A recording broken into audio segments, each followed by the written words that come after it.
Transformasi pelayanan kesehatan di Posyandu saat ini fokus pada 5 langkah, yaitu pendaftaran, penimbangan dan pengukuran, pencatatan dan pemeriksaan, pelayanan kesehatan dan penyuluhan, serta validasi dan sinkronisasi data hasil pelayanan. Transformasi tersebut berupa adanya kunjungan rumah, kelas ibu hamil, dan kelas ibu balita pada Posyandu. Untuk mendukung transformasi pelayanan kesehatan di Posyandu, Direktorat Promosi Kesehatan dan Pemberdayaan Masyarakat memfasilitasi bahan buku bacaan kader dan pembinaan teknis kompetensi dasar kader. Kompetensi dasar kader untuk kader Posyandu berjumlah 25 kompetensi yang terbagi sesuai dengan siklus hidup, yaitu ibu hamil, nifas, dan menyusui, bayi dan balita, usia sekolah dan remaja, usia produktif dan lanjut usia, serta kompetensi pengelolaan Posyandu.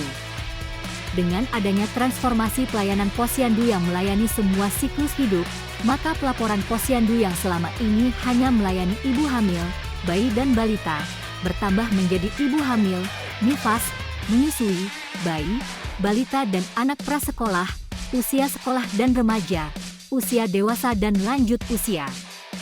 Hal ini juga akan berdampak pada sisi pelayanan teknis seperti ketersediaan kader, sasaran yang bertambah serta pelaporan Posyandu dengan model semua siklus hidup yang ini juga bisa menjadi kendala bagi kader.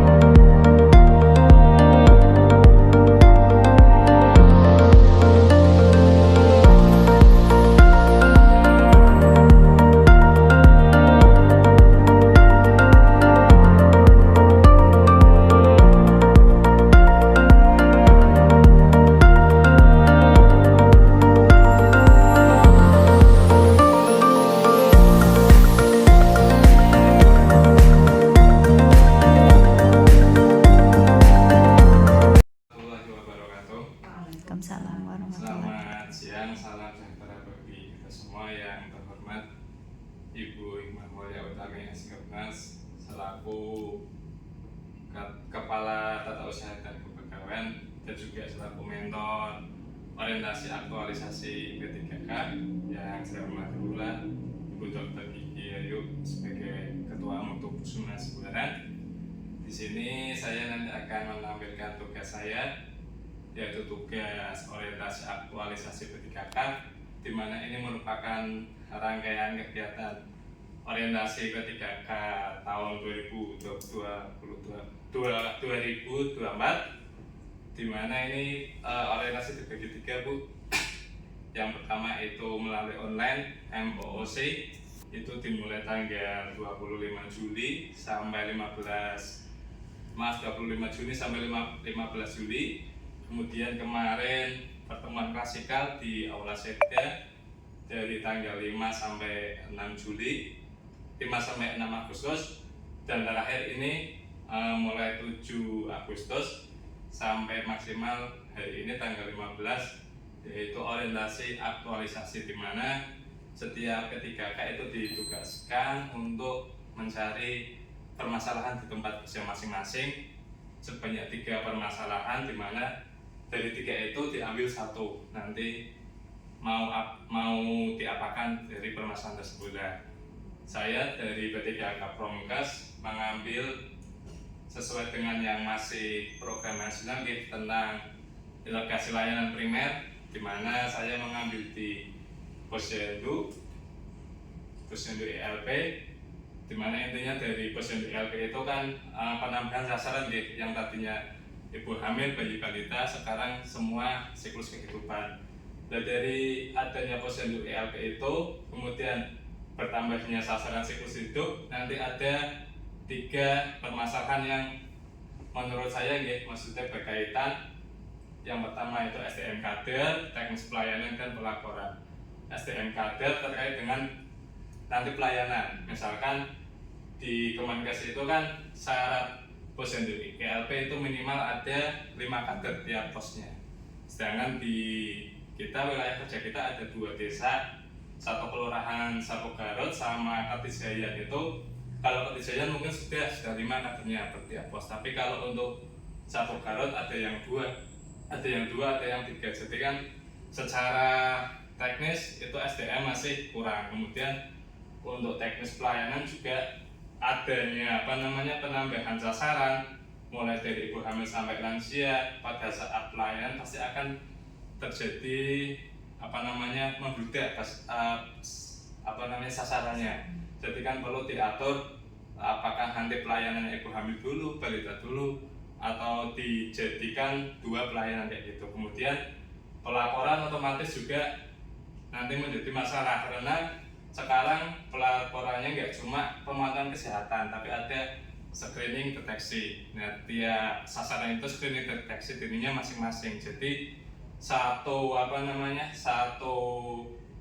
individu itu 1 pelaporan. Jadi masing-masing pelaporan banyak sekali. Nah, dari 3 ini saya mengambil yang bagian pelaporan, karena kalau saya mau intervensi untuk penambahan kader nggak bisa, karena ini kan dari desa, arahnya desa. Kemudian kalau untuk teknis pelayanan mungkin awal-awal masih semerawut, tapi nanti setelah berjalannya proses mungkin sudah terbiasa. Itu kan nanti bisa diatasi sesuai dengan karakteristiknya masing-masing di tiap posnya, karena kan ada yang posnya memang padat, ada posnya yang sedikit kayak gitu. Nah, untuk pelaporan ini kalau dari Kemenkesnya itu pakainya kertas Bu, kertas panjang itulah. Kayak kohot berarti. Ya, kayak kohot. Kemudian daripada kita nanti penganggaran kertas, kemudian dari desa juga. Ini kan kita mulainya sudah di pertengahan tahun, sudah tidak bisa pengajuan untuk penganggaran. Nah, kemudian pas kemarin Ibu Kapus itu berkoordinasi tentang ELP, kemudian saya ini sebenarnya adopsi dari Puskesmas Boja. Saya melaporkan Puskesmas Boja, pelaporannya online kayak gini Bu, gimana? Ya sudah, kita bisa nggak? Tak coba, ternyata bisa berjalan. Kemudian bila ada tugas ini orientasi P3K, kemudian saya melanjutkan aja tugasnya. Ini analisisnya ya, tadi yang dari awal sudah saya sampaikan, ada 3 terkait SDM kader, kemudian teknis pelayanan sampai dengan pelaporan. Kemudian yang saya ambil adalah pelaporannya menggunakan Google Form untuk pelaporan posyandu. Ini juga saya pelaporan itu kan masuk di 25 kompetensi dasar kader. Kader untuk LP itu harus memenuhi syarat ini Bu, mulai dari keterampilan pengelolaan posyandu, keterampilan bayi balita sampai lansia. Nah, untuk pelaporan masuk di ini, melakukan pencatatan pelaporan masuk di keterampilan pengelolaan posyandu. Jadi istilahnya masih ada kaitannya pelaporan online dengan 25 keterampilan dasar kader kayak gitu. Nah, ini tak kasih nama biar sedikit keren ya. Namanya si Pandu Semar, Sistem Pelaporan Posyandu Terpadu Puskesmas Buaran. Nah, ini di masing-masing desa ini nanti di dalamnya ada form-form pelaporannya. Ini mulai dari bayi balita, usia sekolah, kemudian usia dewasa sampai lansia. Nah, dari di sini nanti kadernya mengisi tahapan-tahapannya, nanti semua jawaban itu terkumpul di masing-masing folder, nanti masuknya ke spreadsheet.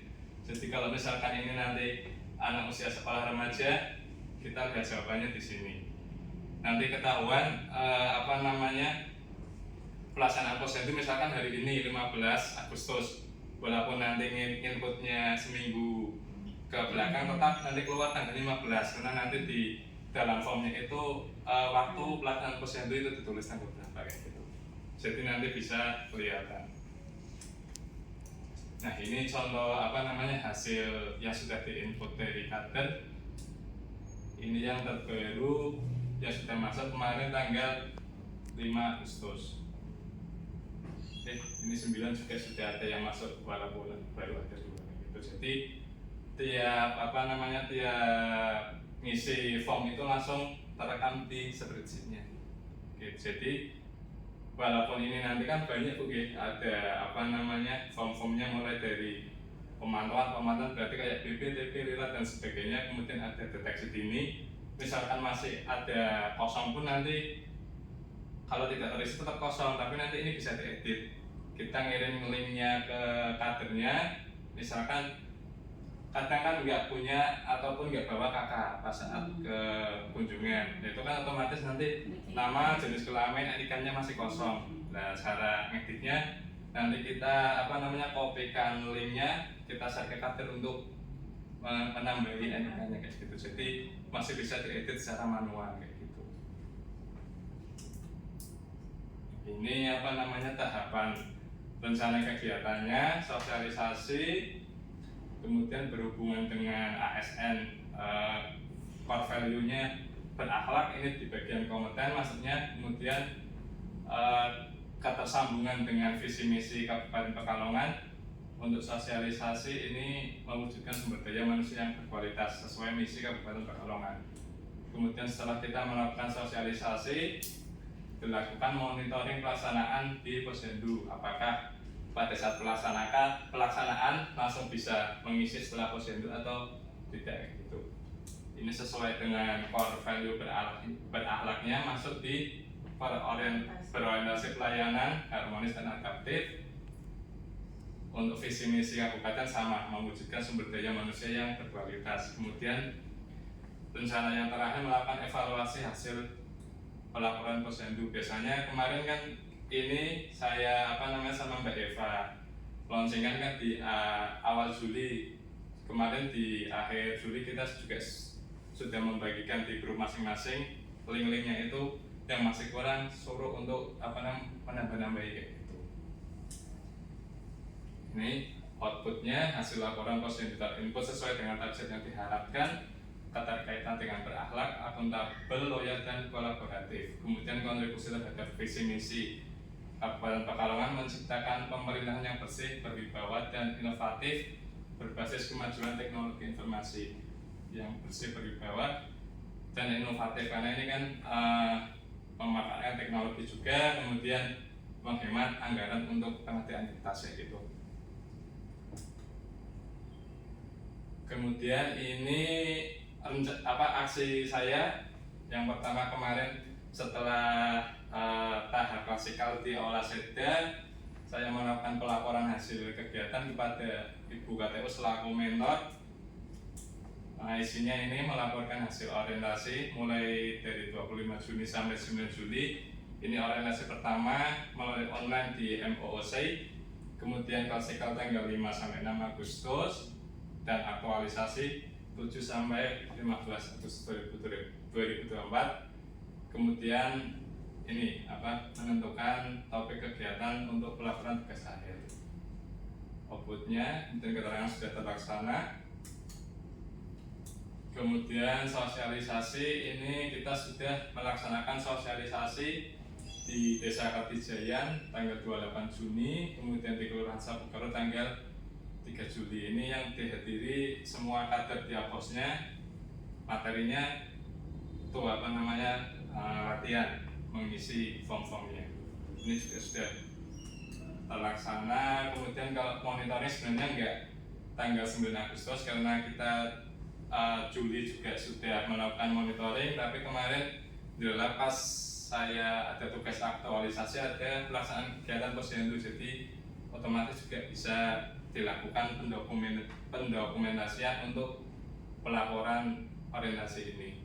Ini kegiatannya, outputnya kegiatan awal diberlakukan Posyandu masih banyak terdapat kesulitan karena tadi sasarannya banyak, kemudian juga yang harus dilakukan banyak, ditambah dengan pelaporannya juga tiap siklus sasaran berbeda-beda.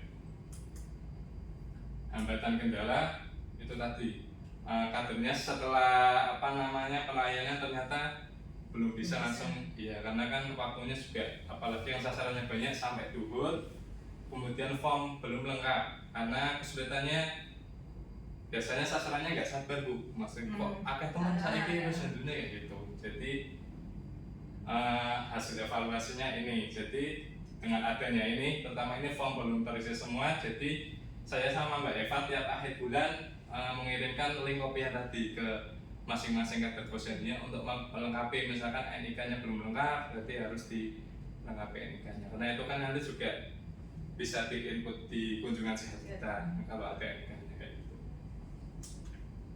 Nah ini dokumentasi, ini pada saat kita melakukan sosialisasi kepada kader.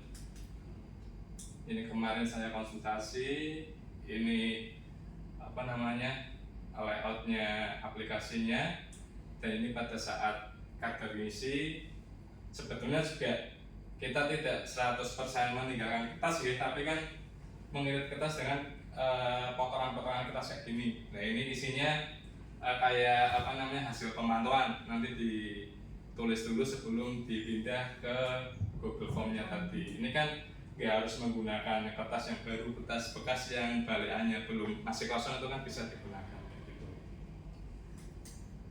Nah itu Bu yang apa namanya bisa saya sampaikan. Terima kasih, atau mungkin nanti ada saran, masukan atau pertanyaan dipersilakan. Assalamualaikum warahmatullahi wabarakatuh. Waalaikumsalam warahmatullahi wabarakatuh. Mas Ibnu, ini sudah baik sekali nih untuk pelaporannya. Cuman ini yang perlu ini saya tanyakan itu yang masalah pelaporan. Yeah. Pelaporan karena kan kendalanya tadi, jadi waktu terus karena terlalu banyak yang diisi, terus jenengan antisipasinya apa untuk itu, kemudian langkah ke depan bagaimana selain nanti paling tidak 2 desa sebagai proyek ini bisa menjadi contoh nanti untuk desa-desa yang lain. Yeah. Ya kalau tadi kan hambatannya 2 ya, ini form belum terisi semua, itu tadi sementara alternatif apa namanya untuk mengisi kelengkapan itu setiap akhir bulan, misalkan posyandu di Ketijayan misalkan 5 pos sudah selesai, berarti kan nanti masih ada sisa beberapa hari itu kita ngirim ke grup kadernya Bu, ini sasaran bayi balita tolong yang masih kurang dilengkapi gitu. Berarti jenengan buka terus ya setiap habis posyandu? Iya buka. Ini kan apa namanya kalau spreadsheet itu walaupun diisi 1 kali langsung bisa terisi gitu, jadi mobile langsung bisa berubah datanya. Nah ini juga ya memang diharapkan nanti bisa berjalan kontinu, karena kan kemarin dari Bu Bupati kan pas hari Harganas itu kan launching ILP Bu. Dan dari itu saya tanya dari Dinas Kesehatan, memang minimal untuk tahun depan ILP-nya posyandunya harus ILP semua gitu. Makanya kalau ini bisa berjalan kan rencana juga nanti pas Rensak juga ingin menampilkan ini 2 ILP ini dan menginformasikan kepada kadesnya bahwa untuk tahun 2025 minimal posyandu ILP harus berjalan di tiap masing-masing desa. Paling kan ini kan kebenaran kelurahan sama desa. Jadi kan yang kelurahan nanti bisa nyontoh yang kelurahan, yang desa bisa nyontoh yang desa gitu. Bagaimana cara melakukan ini gitu. Berarti untuk setiap posyandu di Ketijayan sama Sapu Garut berarti sudah semua kan dong? Sudah semua. Sudah ILP semua. Maka yang ini kan tetap datanya berarti yang kunjungan, ya Bu ya, yang hanya kunjungan ke posyandu. Nah itu misalkan bisa enggak ya, maksudnya biar sasaran yang di RT apa RW ya tingkatnya itu biar semuanya tuh bisa dijadikan sasaran. Kadang kan kayak posyandu biasanya yang datang yuk yang itu makanya sasarannya berapa, yang hadir untuk pelayanan di situ berapa, yang masuk di datanya jenengan berapa persen. Ya makanya ini rencana juga saya mau 3 bulan sekali Bu, jadi 3 bulan sekali mau bikin misalkan pos 1 yang datang selama 3 bulan itu berapa, nanti disandingkan dengan sasarannya. Kan sasaran bayi balita 100 misalnya selama 3 bulan, kok yang datang cuma separuhnya, berarti kan nanti yang belum datang itu kenapa nanti bisa diidentifikasi gitu. Nah yang sudah buat dashboard sasaran-sasaran itu baru Kertijayan. Kalau yang Sapo Garut belum ya Mbak Eva? Belum. Gitu. Rencananya gitu. Jadi belum tahu ya. Artinya ini kan sudah berjalan 2 bulan. 2 bulan. Dari sasaran dengan yang sudah ada lah, mungkin yang Kertijayan yang sudah ada, antara yang sasaran dengan yang hadir berapa, capaiannya berapa persen? Itu belum bisa ya. Berarti saya masih fokus di pemenuhan yang harus diisi gitu, kayak di pelaporan kan yang wajib ada, kayak screening TB itu kan harus diisi Bu. Kemudian kayak PUMA yang umur 40 tahun ke atas itu wajib diisi. Tapi setelah kemarin saya lihat memang masih banyak yang kosong. Setelah saya amati di lapangan memang itu tadi, satu terlalu banyak sasarannya, kemudian yang kedua sasarannya masih nggak sabar, aku nih bilang ojo disuwe mau kerja apa kayak gitu biasanya gitu. Padahal itu sudah dengan 5 kader ya? Sudah dengan 5, tapi tetap ada tambahan kalau di Kertijayan yang khusus nyeplosi kayak DTS, HB itu ada sendiri kayak gitu. Tapi kalau yang di Sapo Garut ada 2-3 berarti kan ngebon dari pos yang lain gitu. Tapi kalau yang di Kertijayan berarti cuma nambah 1 tok ya? Nambah 1. Itu istrinya Pak Jarek yang khusus bagian nyeplosi, karena sana kadernya yang bisa itu tok sih Mas. Yang bisa baru Mbak Hotim sama Bu Jarek, cuma yang mobile Bu Jarek. Mobile ke pos-pos. Soalnya memang kalau awal Kertijayan pun walaupun sudah 5 tetap ada yang bantu, karena terutama tadi yang sasarannya banyak kan susah nanti membagi-bagi pelayanannya. Kan meskipun dalam satu area ya, itu kan ada plot-plot ya. Di plot. Nah, itu sebenarnya bisa, tapi kan kita kan kadang ada pelaksanaan kan di rumahnya kader misalkan, itu kan juga berpengaruh juga tempatnya luas atau tidak. Kalau di Sapo Garut yang di aula itu bisa kita plotkan.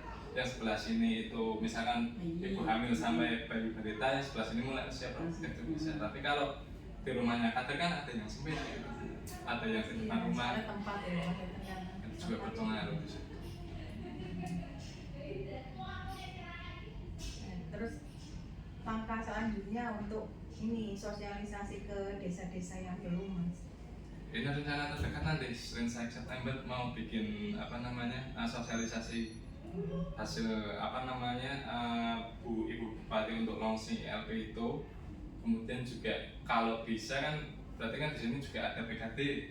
Itu nggak harus 1 minggu full, 1 hari pun cukup, karena untuk memfasilitasi yang dirujuk dari posyandu itu biar melayani kayak gitu. Jadi walaupun nanti kan saya alasannya nggak STM-nya kan nggak ada Pak, nggak bisa jadikan alasan, cukup 1 minggu sekali saja itu sudah bisa dilayani gitu. Untuk memfasilitasi pasien yang dirujuk dari posyandu biar tidak kejauhan ke puskesmas. Makanya kemarin saya sudah ngobrol dengan Mbak Eva, berarti nanti September Insight kita sosialisasi sekalian gitu. Ya, cukup.